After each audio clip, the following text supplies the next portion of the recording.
사회적, 경제적 의미 분석. 1억 원이 한국 사회에서 가지는 사회적, 경제적 의미를 다각적으로 분석해 보겠습니다. 이 금액이 개인의 삶과 사회 전체에 미치는 영향을 이해하는 것은 매우 중요합니다. 경제 계층별로 보면 1억 원은 중산층 중하위에서 중위로 진입하는 중요한 경계선입니다. 통계청 자료에 따르면 2026년 현재 우리나라 가구의 순자산 중앙값이 약 3억 5천만 원 수준으로 추정됩니다. 이는 전체 가구의 절반가량이 3억 5천만 원 미만의 자산을 보유하고 있다는 의미며 1억 원 자산은 이보다 상당히 낮은 수준입니다. 따라서 1억 원은 아직 중산층의 완전한 안정을 의미하기보다는 중산층 하위 그룹의 기본적인 기반을 마련한 수준으로 이해할 수 있습니다. 나이대별 의미 차이를 살펴보면 20대에게 1억 원은 엄청난 시작? 자본으로, 30대에게는 안정의 기반으로, 40대 이상에게는 부족한 노후 대비 자금으로 다른 의미를 가집니다.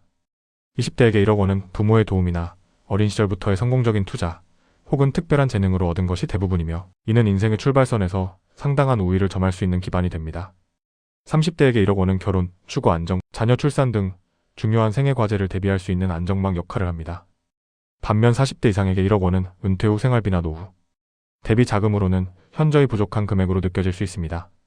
지역별 소득 수준별로도 의미 차이가 큽니다. 서울 및 수도권 거주자들에게 1억 원은 주거 안정을 마련하기에 절대적으로 부족한 금액일 가능성이 높습니다. 서울에서 전세 보증금으로도 부족할 수 있는 수준이기 때문입니다.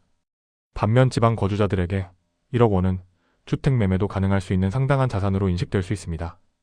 이러한 지역별 차이는 1억 원이 가지는 실질적 의미를 평가할 때 중요한 고려사항입니다. 금융시장에서 1억 원이 가지는 의미도 있습니다.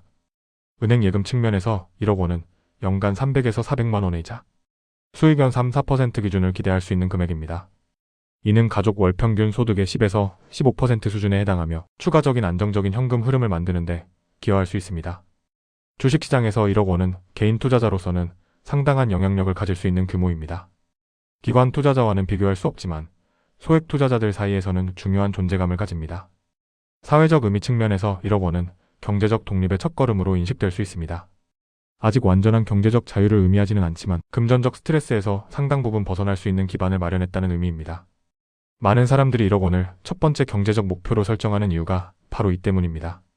이 금액을 달성했을 때 체감하는 경제적 안정감과 심리적 만족도는 매우 큽니다. 세대 간 격차 측면에서 1억 원은 중요한 지표가 될 수 있습니다.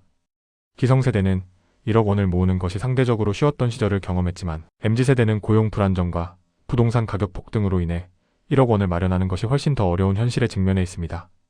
이러한 세대 간 자산 형성 격차는 사회적 불평등, 심화와 젊은 세대의 절망감을 초래하는 중요한 요인이 되고 있습니다. 리스크 관리 측면에서 1억 원은 최소한의 안전망 역할을 합니다. 갑작스러운 실직, 질병, 가족의 위기, 상황 등 예기치 못한 위기에 대응할 수 있는 최소한의 버퍼 역할을 합니다. 재무 전문가들은 일반적으로 3에서 6개월 분의 생활비를 비상자금으로 확보할 것을 권장하는데 가족 4명 기준 월 200만 원. 생활비라면 1억 원은 약 4년분의 생활비에 해당하는 상당한 안전장치가 됩니다. 심리적 의미에서 1억 원은 첫 번째 경제적 성취로서의 가치가 큽니다. 많은 사람들이 평생 처음으로 8자리 숫자의 자산을 보유했을 때 경험하는 성취감과 자부심은 매우 큽니다. 이는 이후에 더 큰 목표를 향한 동기부여로 작용하기도 합니다. 동시에 1억 원을 달성한 후에는 새로운 불안감이 생기기도 하는데 이 자산을 어떻게 관리하고 증식해야 할지에 대한 압박감입니다. 결론적으로 1억 원은 2026년 현재 한국 사회에서 완전한 경제적 안정을 의미하지는 않지만 중산층으로 진입하기 위한 중요한 첫걸음이자 최소한의 경제적 안전망을 마련한 의미 있는 금액입니다. 이 금액이 가진 사회적, 경제적 의미는 개인의 상황과 지역, 나이대 등에 따라 크게 달라질 수 있으며 이러한 다양한 맥락을 이해하는 것이 중요합니다. 실제 사례를 통한 1억 원의 의미. 실제로 1억 원을 가진 사람들의 경험을 통해 이 금액이 현실에서 어떤 의미를 가지는지 알아보겠습니다. 다양한 연령대와 상황의 실제 사례를 통해 1억 원의 현실적 의미를 더 깊이 이해할 수 있을 것입니다. A씨 32세, IT 엔지니어는 8년간의 회사 생활과 부업으로 1억 원을 모았습니다. 그는 이 자금으로 서울 외곽 지역에 3억 5천만 원, 전세 아파트에 보증금 1억 원을 넣고 대출을 통해 2억 5천만 원을 마련했습니다. 그의 말에 따르면 1억 원이 없었으면 여전히 월세로 사느라 매달 나가는 돈이 아까웠을 것입니다. 지금은 월세 부담이 없어져서 월급이 훨씬 여유롭게 느껴집니다. 하지만 동시에 2억 5천만 원의 대출 상환 부담은 새로운 스트레스가 되었습니다. 라고 말합니다. B씨 19세, 프리랜서 디자이너는 5년간의 프리랜서 활동과 암호화폐 투자로 1억 원을 만들었습니다. 그는 이 자금으로 해외에서 1년간 어학연수를 다녀오고 귀국 후 소규모 디자인 스튜디오를 창업했습니다. 그의 경험은 이렇습니다. 1억 덕분에 제가 하고 싶었던 경험과 도전을 할 수 있었습니다. 해외에서 영어도 마스터하고 새로운 문화도 접하고 제 비즈니스도 시작할 수 있었죠. 지금은 작지만 제 것을 가지고 일한다는 게 너무 행복합니다. 1억은 제 인생에 정말 커다란 전환점이었습니다.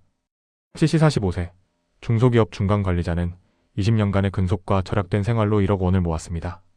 그는 이 자금을 자녀 고등학교 2학년, 중학교 3학년의 대학 등록금과 교육비로 예치해두었습니다. 그는 1억을 모으기까지 정말 힘들었습니다.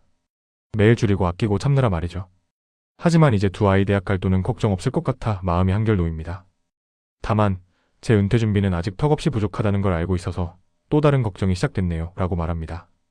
DC 38세 맞벌이 가정은 배우자와 함께 5년간의 맞벌이로 1억 원을 마련했습니다. 그들은 부모님의 병 치료비로 이 자금을 사용했습니다. 어느 날 갑자기 아버지가 중병에 걸리셨고 치료비가 7천만 원이 들더라고요. 만약 1억이 없었으면 힘들게 빌리거나 집이라도 팔아야 했을 텐데 그 돈이 있어서 아버지 치료에 전념할 수 있었습니다. 지금 생각해도 그 돈이 없었으면 어쩔 뻔했을까 싶을 정도로 정말 중요한 돈이었어요. 이시 27세 스타트업 직원은 퇴직금과 투자 수익으로 1억 원을 마련했습니다. 그는 이 자금을 고수익 주식 투자에 몰빵했다가 3개월 만에 40%를 잃었습니다. 탐욕이 저를 망쳤습니다. 1억을 만들고 나니 더 큰 돈을 벌 수 있을 것 같은 기대에 빠져서 전부 투자했는데 시장이 갑자기 하락했습니다. 지금 남은 돈은 6천만 원이지만 이 경험을 통해 돈 관리의 중요성을 배웠습니다. 다시 차근차근 모아가고 있습니다. FC 52세 자영업자는 30년간의 상점 운영으로 1억 원을 마련했습니다. 그는 이 자금으로 은퇴 후에 최소한의 생활비 안전장치를 마련했습니다. 평생 가게를 운영하면서 벌어들인 돈인데 이제는 몸도 힘들고 새로운 일을 시작하기도 늦었습니다. 1억으로는 은퇴 생활하기에 턱없이 부족하지만 그래도 아무것도 없는 것보다는 낫다고 생각합니다. 국민연금과 이거라도 있으면 최소한의 생계는 유지할 수 있을 것 같아서 마음이 조금은 안정됩니다. 이러한 실제 사례들을 보면 1억 원이 동일한 금액이지만 각자의 상황과 목표, 연령대에 따라 매우 다른 의미와 가치를 가지고 있음을 알 수 있습니다. 어떤 사람들에게는 인생의 전환점이 되기도 하고 어떤 사람들에게는 위기 대비의 안전망이 되기도 하며 또 어떤 사람들에게는 새로운 불안의 시작점이 되기도 합니다. 중요한 것은 1억 원이라는 금액 그 자체보다는 이를 어떻게 활용하고 관리하느냐는 점입니다. 성공적인 사례들을 보면 명확한 목표를 가지고 현명하게 활용했을 때 1억 원이 큰 효과를 발휘한다는 것을 알 수 있습니다. 반면 투자 실패 사례에서는 충동적인 결정과 과도한 욕심이 자산 감소로 이어졌음을 볼 수 있습니다. 1억 원을 활용한 투자 및 자산 관리 전략 1억 원을 효과적으로 활용하고 증식시키기 위한 현실적인 투자 및 자산 관리 전략들을 구체적으로 제시해 보겠습니다. 1억 원은 분산 투자를 시작할 수 있는 적절한 금액이라는 점에서 전략적 접근이 매우 중요합니다. 첫째, 분산 투자의 원칙을 반드시 지켜야 합니다. 1억 원 전체를 한 분야에 투자하는 것은 매우 위험합니다. 전문가들은 일반적으로 주식, 채권, 예금 등 다양한 자산 클래스에 분산 투자할 것을 권장합니다. 구체적으로는 주식 40%, 채권 30%, 예금 20%, 태채 투자 부동산, 금 등 10% 정도의 분배가 현실적인 아닙니다. 이런 분산은 시장 변동성에 대한 리스크를 효과적으로 관리할 수 있게 해줍니다. 둘째, 위험 성향에 맞는 투자 포트폴리오를 구성해야 합니다. 안정성을 중시하는 사람이라면 채권과 예금 비중을 높이고 주식 20%, 채권 50%, 예금 30%, 수익성을 중시하는 사람이라면 주식과 대체 투자 비중을 높이는 주식 60%, 채권 20%, 예금 10%, 대체 투자 10% 것이 좋습니다. 중요한 것은 본인이 감당할 수 있는 수준의 리스크를 정확히 파악하는 것입니다.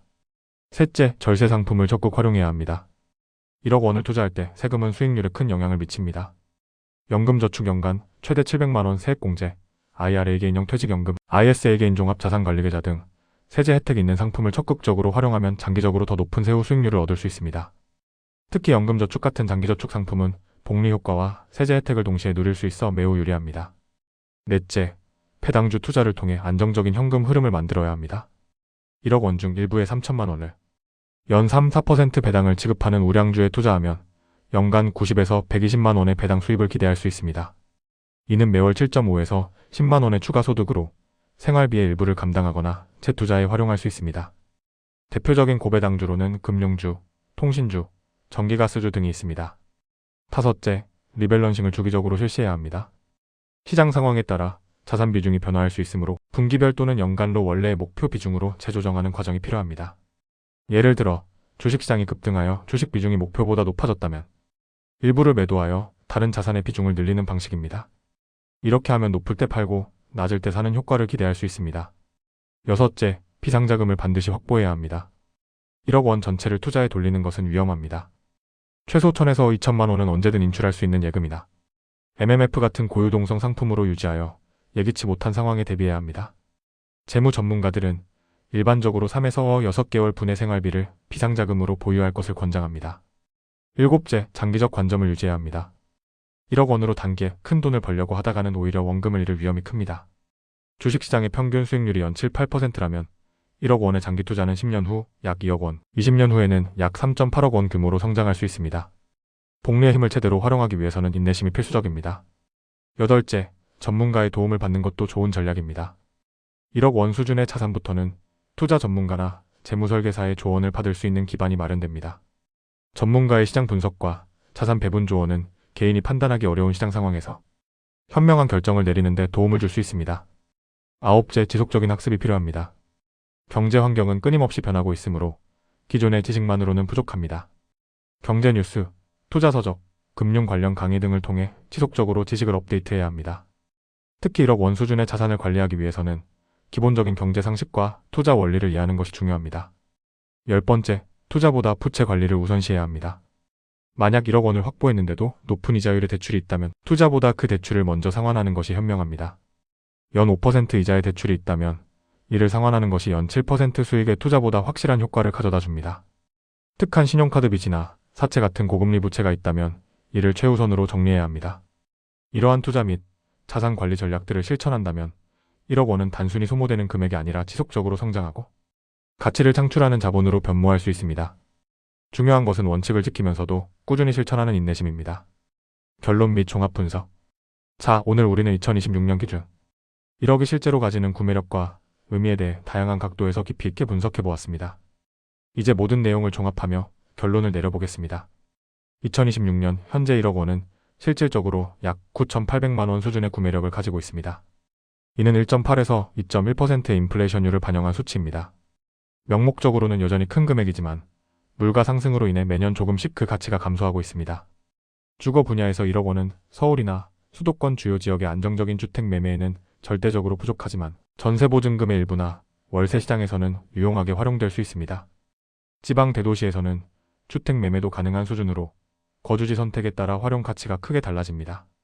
교육 분야에서 1억 원은 자녀의 대학 교육비 전체를 커버할 수 있을 뿐만 아니라 다양한 형태의 교육 투자가 가능한 상당히 강력한 구매력을 보여줍니다. 의료 분야에서는 대부분의 주요 질병 치료비를 충분히 감당할 수 있는 강력한 안전망 역할을 합니다.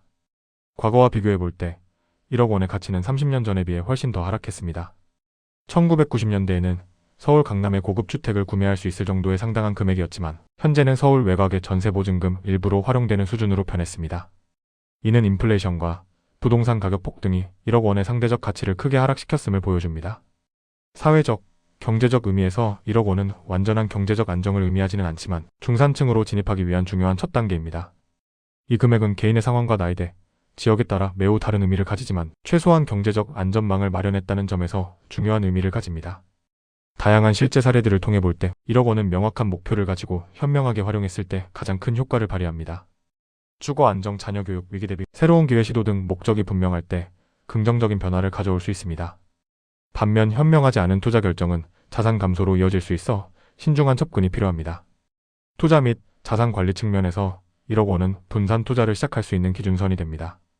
안정성과 수익성의 균형을 맞춘 투자 전략, 절세 상품 활용, 장기적 관점 유지 등이 중요합니다. 특히 1억 원 수준부터는 전문가의 조언을 받을 수 있는 기반이 마련되므로 이를 적극 활용하는 것이 좋습니다. 결론적으로 2026년 기준 1억 원은 결코 작은 금액이 아니지만 완전한 경제적 자유를 의미하지도 않는 과도기적 자산으로 이해하는 것이 가장 정확합니다. 1억 원은 경제적 독립을 위한 첫 번째 중요한 이정표이며 이후 더 큰 목표를 향해 나아가기 위한 발판 역할을 합니다. 가장 중요한 것은 1억 원이라는 금액 그 자체보다 이를 어떻게 활용하느냐입니다. 현명한 투자, 분산된 자산 배분, 지속적인 학습과 인내를 통해 1억 원을 지속적으로 성장시키고 관리하는 것이 진정으로 중요합니다. 또한 1억 원 이상의 자산을 목표로 하는 과정에서 습득하는 재무 지식과 자기개발 역량이 장기적으로 더 큰 가치를 창출할 것입니다. 여러분, 1억 원은 인생을 바꿀 수 있는 잠재력을 가졌지만 그것을 현실로 만드는 것은 여러분 자신입니다. 1억을 가진다고 해서 모든 것이 저절로 해결되지는 않습니다. 오히려 1억을 가진 후에 더 큰 책임과 도전이 기다리고 있을 수 있습니다. 진정한 경제적 성공은 단순히 자산의 규모가 아니라 그 자산을 어떻게 주변과 사회에 긍정적인 가치를 창출하는 방향으로 활용하느냐에 달려 있습니다. 1억 원을 현명하게 관리하고 성장시키는 과정에서 배우고 성장하는 여러분. 자신이야말로 진정한 부의 핵심이라는 점을 잊지 마시기 바랍니다. 오늘 영상이 여러분의 재무 설계와 경제적 성장에 작은 도움이 되었기를 바랍니다. 다음 시간에는 더 유익한 경제 정보로 돌아오겠습니다. 감사합니다.